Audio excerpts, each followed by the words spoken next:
We have New Mexico, 11.5 home dog. Pretty crazy to Montana State. If the spread holds at above double digits, it will be the largest home FBS dog against an FCS team in college football history. So it's definitely a historical line. I make this under 10. So at this price range, it'd be New Mexico or nothing. I don't have a ton of confidence in my FCS numbers at this moment. But what I can tell you about Montana State, they've been an elite, they're a top 3 FCS team in the mix for the national title this year. They have an elite rushing offense. They did lose 3 offensive linemen to the FBS level. Still have a really, really good center and tackle.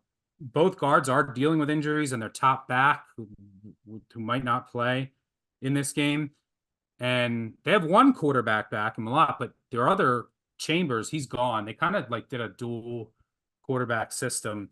The new OC, I think, wants to be more balanced and throw it more because they were just a great rushing offense, pretty inconsistent when they threw the ball. Chambers has been injured in the past, so that is a question. Like, how much do they want to run him, keep him in if they're up against an FBS team? It's not really, I don't know. It's on TV. I'm sure they really care about this game. The projected starting free safety from Air Force, he's likely out. The pass D was pretty vulnerable last year, the new DC. So, they do really get after the quarterback. That was the strength, but they lost 2 key defensive linemen, still 2 very good ones up front in their 4-2-5-D. Does New Mexico have the weapons to take advantage of some of the potential weaknesses in the back end? Maybe. Devin Dampier, I'm not really a fan of, but he's played, and they have some promising wide receivers. Bronco Mendenhall takes over for New Mexico. A lot of uncertainty on this roster. You think this line is too high? Maybe by a point. I mean, I tried to make a case for New Mexico, knowing, I talked to Bronco Mendenhall in Vegas at Mountain West Media Day, and this is not even a year 0 situation. This is anybody can play any position if they show out in practice. I mean, it is a complete reset in so many spots on both sides of the ball. I don't know how you make a case for them. I tried. There's no elevation advantage here. I mean, Bozeman is 4,800 plus feet in the air. I mean, ABQ, Albuquerque's 5,300. So it's not like you can get Montana State on the elevation factor. When you look at Montana State, they ended 2023 losing in the second round of North Dakota State by 1 in overtime. If that's not motivation to come out with your hair on fire. They do return quarterback Tommy Malott, like you said, is a 24-6 career TD to INT. Shared time with Sean Chambers. Chambers is gone.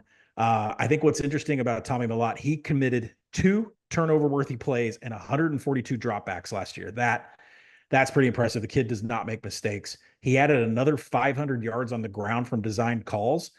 I think that's important here because the lead rusher, Julian Davis, also returns. He averaged 7 yards per carry last year. Kind of insane. And I know that they want to pass more, and they said that they want to be more balanced, but they lose their top 3 pass catchers. Jacob Trimble returns with the most targets. He had 22. So I'm not sure how much they're going to be passing here, which is kind of leading me into, I could be talked into an under. Numbers at 54.5, I'd like 55. First half numbers at 27.5, I'd like 28.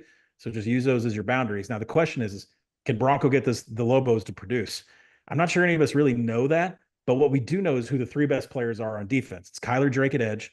It's Tyler Kean at defensive interior, and Tavian Combs at nickel. That's great. But when you go Combs potential could play the next level. Oh, yeah. But if you go and look at their names as far as rush defensive grading per PFF, none of those players finished in the top 14 on the roster last year.